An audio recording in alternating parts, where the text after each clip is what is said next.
The summer of 1941 on the Eastern Front is remembered as a time when the very shape of the war was still uncertain.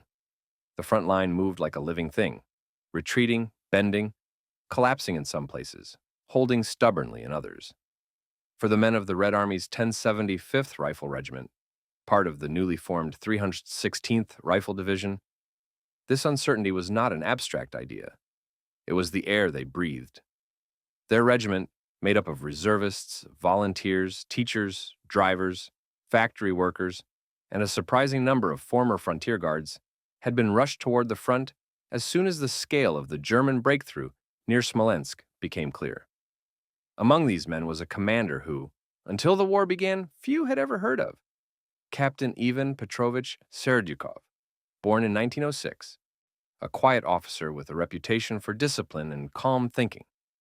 By August, the regiment had been thrown into the desperate attempt to hold the approaches to the town of Yelnya, an area of rolling fields, scattered groves, marshes, and narrow forest roads that twisted like veins through dense pine woods. It was hot, humid, and filled with the heavy scent of sap and smoke from burning villages. The men lived in shallow trenches, dug between roots, where the sound of artillery echoed strangely through the trees. Every veteran interviewed decades later remembered the same thing. It was a forest that did not want to let you go.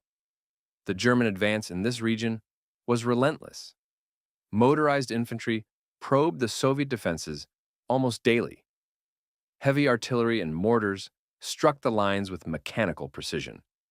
And night after night, reconnaissance groups reported increased movement, engine sounds, muffled voices, occasional flashes of light too distant to identify. By the second week of August, the 1075th Regiment found itself in an increasingly dangerous position.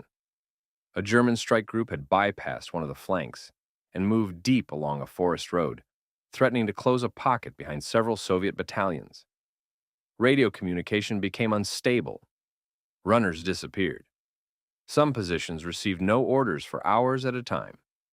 And then came the moment recorded in the regiment's battle journal for 17th of August, 1941. Enemy breakthrough to the rear confirmed. Threat of encirclement growing. Battalion of Captain Serdyukov, ordered to hold current line until further instruction. The order was clear. Hold. But not all orders in war can be obeyed without question. Sometimes the difference between survival and annihilation rests on whether a commander can read the battlefield better than the paper directives reaching him. The next evening, as the forest glowed red from distant fires and the air grew heavy with smoke, Captain Serdyukov walked the line. His men were exhausted. Some had not slept in almost 2 days. Weapons were dirty from constant firing. Water supplies were low. But what troubled him most was not the fatigue. It was the silence. The left flank had gone quiet. Too quiet. One of the surviving soldiers, Private Arkhipov, described that night many years later. The captain kept stopping, not looking at us, not at the trees, but listening. I don't know what he heard. None of us heard anything. But he did. Sometime after midnight, a forward patrol failed to return. Then, a runner sent to a neighboring battalion also vanished, and still, no orders came. In the forest, men began to shift nervously. Some whispered that they were already cut off. Others swore that they heard engines far to the rear. The smell of burning grew stronger.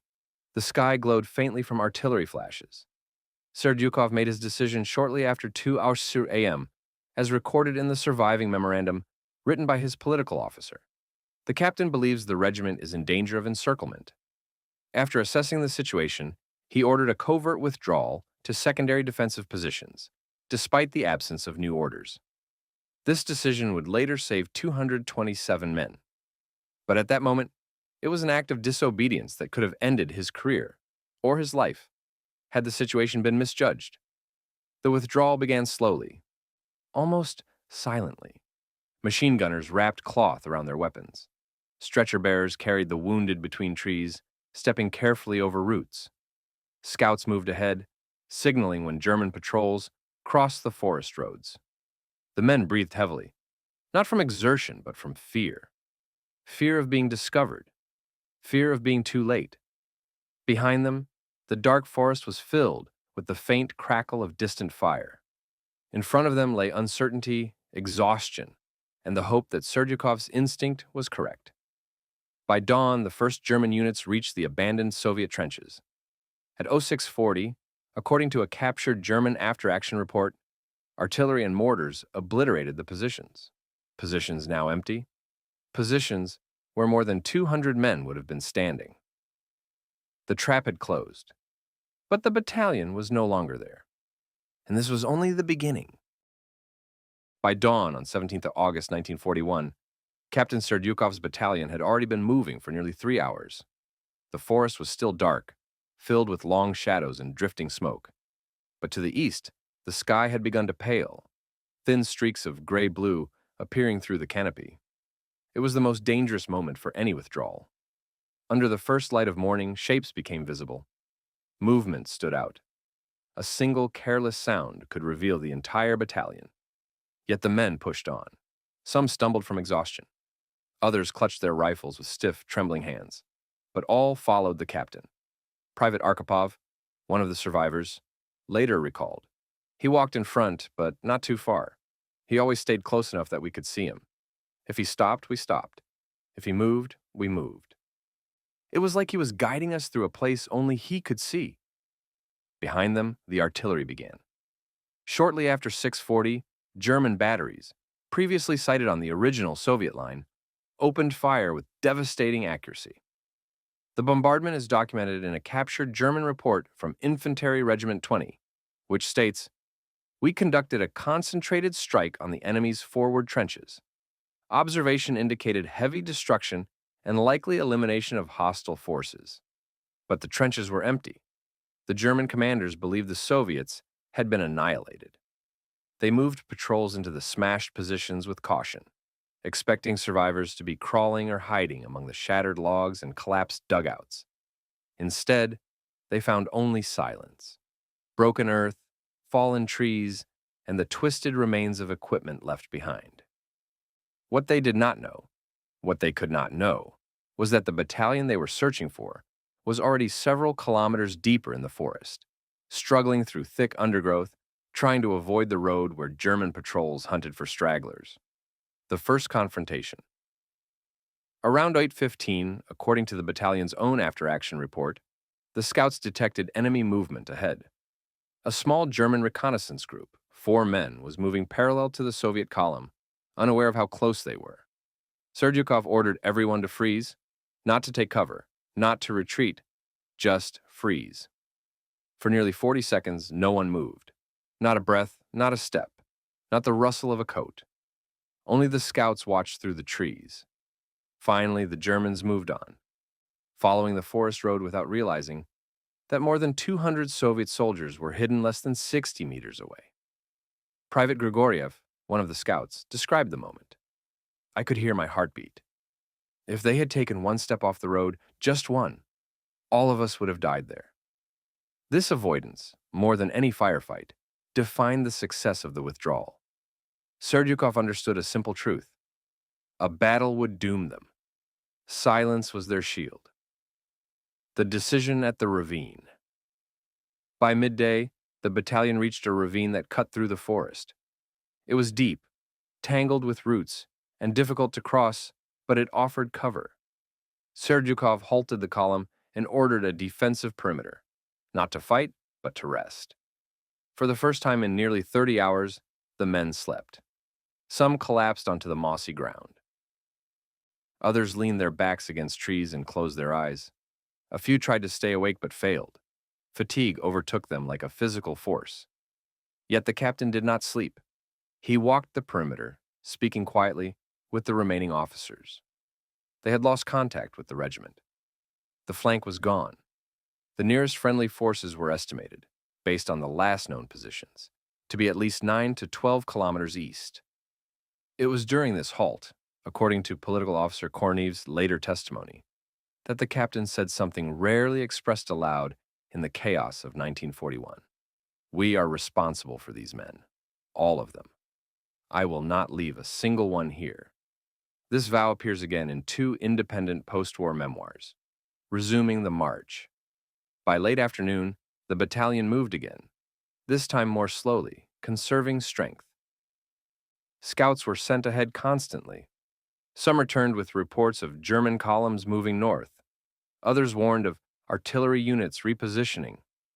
The forest around them changed gradually. The pines grew thicker, the air cooled. Birdsong returned faintly, a haunting contrast to the distant rolling thunder of artillery behind them. One of the younger soldiers, Nikolai Denisov, later told historians, "The forest felt alive. Sometimes I thought it was hiding us, like it knew we were running for our lives." By nightfall, they reached the outskirts of a marshy valley. Crossing it would be dangerous. Mud, stagnant pools, and little cover. But it was the only route that avoided the heavily patrolled roads. Serdyukov gathered the NCOs and said, "We move at night, quietly. No lights, no talking.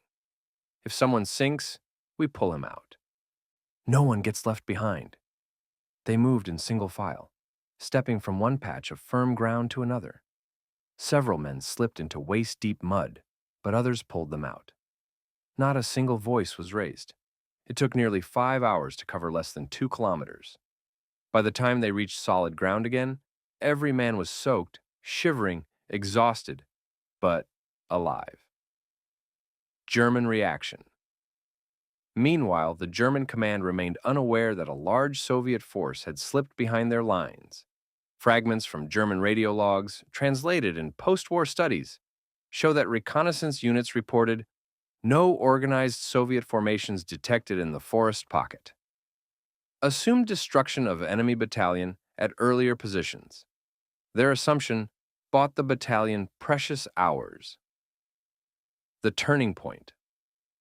Shortly before dawn on 18th August 1941, scouts reported a distant sound, sporadic rifle fire, Soviet rifle fire, friendly units. If true, the battalion was within reach of the 24th Army's fallback line. But between them and safety was one last obstacle, a small German infantry screen holding a ridge overlooking a narrow path. A decision had to be made. For the first time in more than 24 hours, Captain Serdyukov prepared his men to fight. The rescue was almost complete, but not yet secured, and what happened next would become the defining moment of the operation. The night crossing of the marsh had drained the battalion more than any firefight could have. Wet boots squelched with every step. Uniforms clung cold and heavy to skin.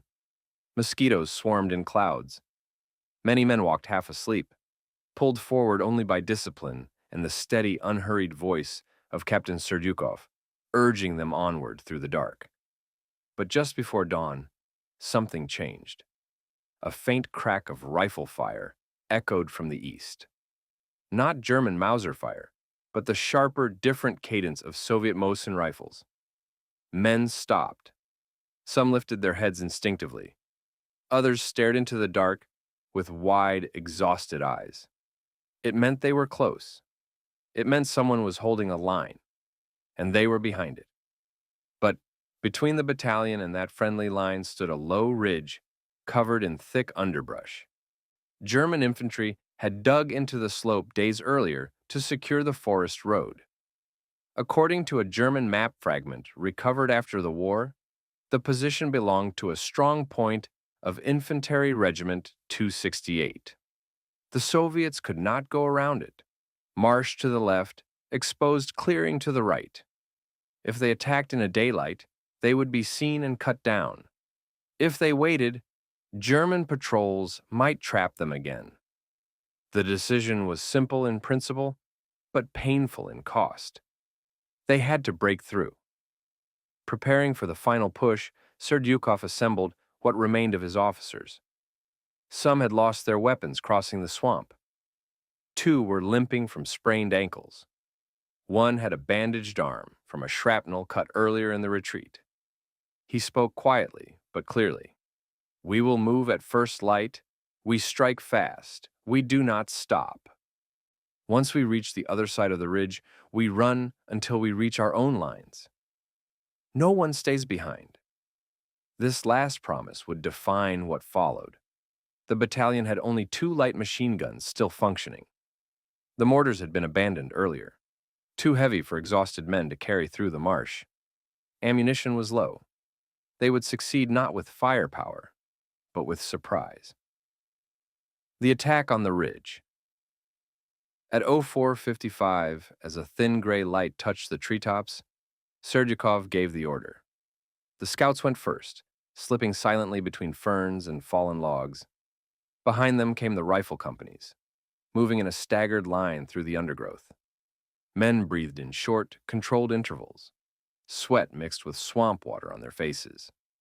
When they were less than 70 meters from the German line, a single dog barked from the ridge. A German sentry turned his head. He saw movement. He opened his mouth to shout, and a Soviet scout fired first. Chaos erupted instantly. The battalion surged uphill, shouting for the first time in days, the cry rolling through the trees like a wave. German machine guns snapped awake, their tracers slicing the dim light.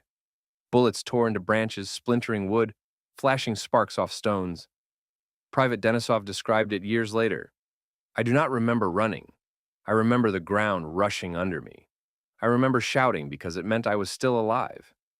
The first German position was overwhelmed in seconds. The second held longer, a machine gun nest dug behind a fallen pine.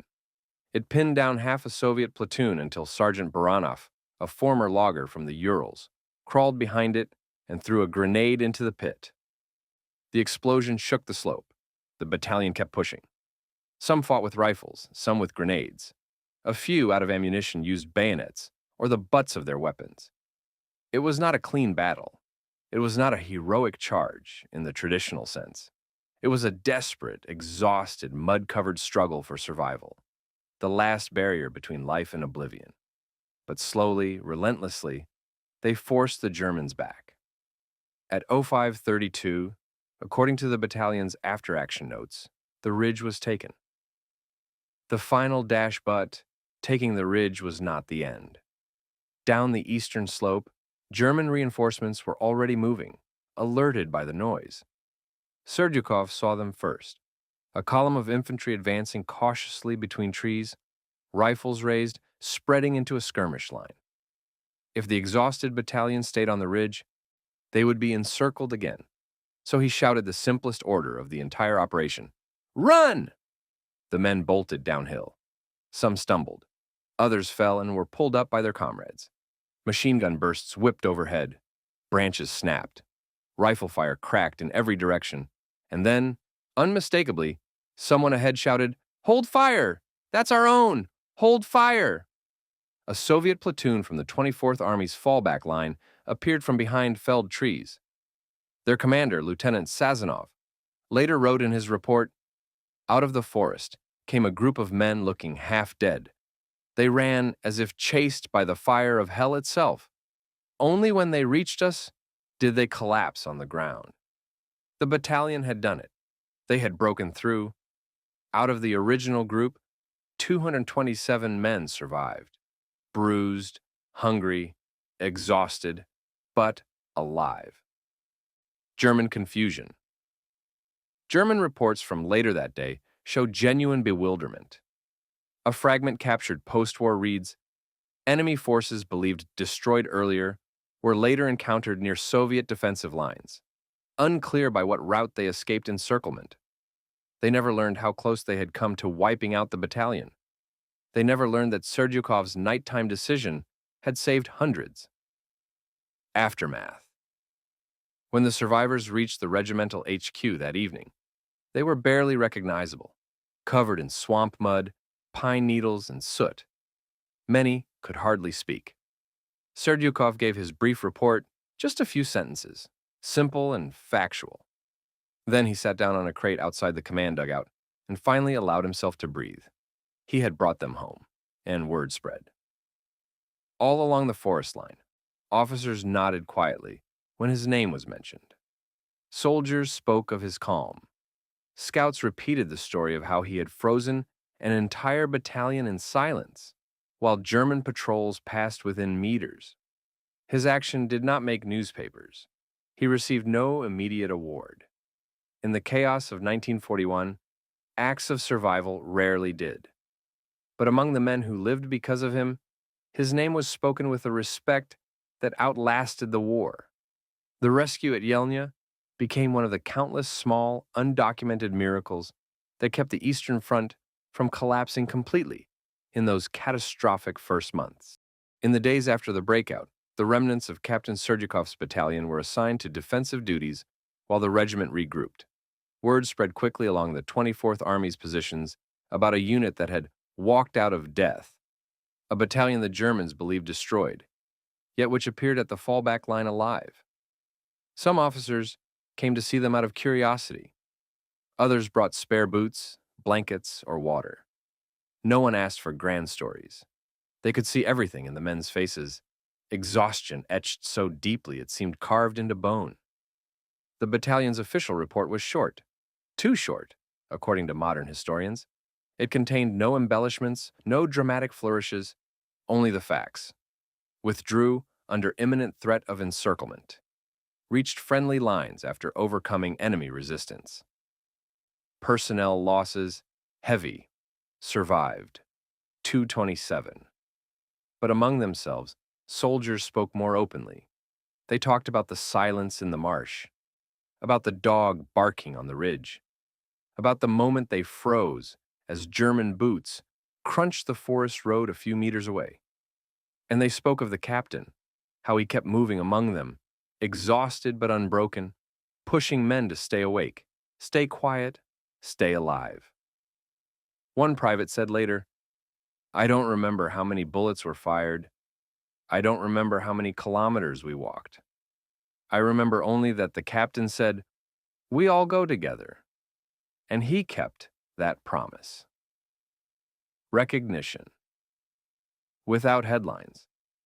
There was no time for awards. The front was shifting again, and the 316th Rifle Division, soon to become the legendary 8th Guards Division of Panfilovs, was transferred north toward Moscow.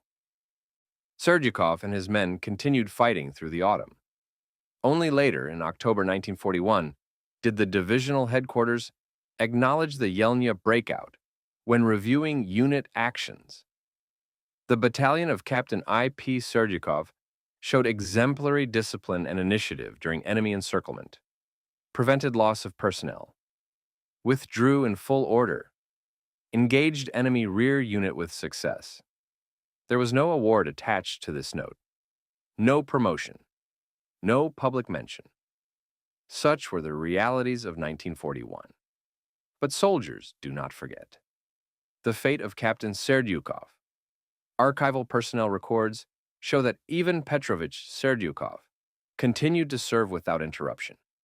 He fought in the defense of Moscow, later in the Kalinin front operations, then in Belarus. His service card mentions 2 wounds, one serious, sustained in early 1942. He survived the war. After 1945, he returned to civilian life, working as a forestry inspector in the Smolensk region, a quiet profession, far removed from the chaos he once commanded. He seldom spoke of the war. When neighbors asked, he replied with the same calm that saved his men. Others did more. Yet every year on the 17th of August, a small group of men, some limping, some supported by their children, visited him. They brought no banners or medals. They simply sat with him in silence, drank tea, and remembered the march through the forest, the ridge, the marsh, the night when a battalion disappeared and re-emerged whole. One veteran, interviewed in the early 1980s, said, "If he had hesitated for 10 minutes, we would not have lived to marry, to have children, to grow old." 200 families exist because of him. Serdyukov passed away in 1971, quietly, without ceremony, buried in a small village cemetery. But on the day of his funeral, a group of elderly men stood at the back. Their coats were worn, some had medals pinned crookedly, others came without any. They didn't approach the family. They didn't speak publicly. They simply stood with lowered heads, honoring the man who had carried them through the darkest hours of 1941. Historical significance. The breakout near Yelnya did not change the course of the war. It did not stop the German advance. It did not appear in newspapers. But it mattered. It mattered to the men who lived. It mattered to the families who would never learn how close their sons came to dying. It mattered to the officers who later used Serdyukov's example when teaching younger commanders that initiative and responsibility can mean more than strict obedience when the front is collapsing. Modern historians studying the Yelnya sector describe the operation with restrained respect, a rare case of tactical initiative during the most chaotic phase of 1941. An example of withdrawal correctly executed under conditions of disintegration. One of many quiet actions that cumulatively prevented complete collapse. And this is perhaps the greatest truth of the Eastern Front. Most acts of heroism were never recorded. Most rescues were never celebrated. Most names were never known. But their consequences lived on. In every life saved, in every child born to a man who survived. In every small victory achieved by a unit that was not lost. The story of the rescue at Yelnya is not grand strategy. It is not a famous battle. It is a quiet decision made in a dark forest by a man who refused to abandon his responsibility. And in that decision lies something deeply human. The belief that even in the worst moments, when orders fail, when lines break, when the world seems determined to collapse, leadership, courage, and compassion can still save lives, hundreds of them. Thank you for watching. Like and subscribe if you'd like us to continue telling stories like this one, stories that deserve to be remembered.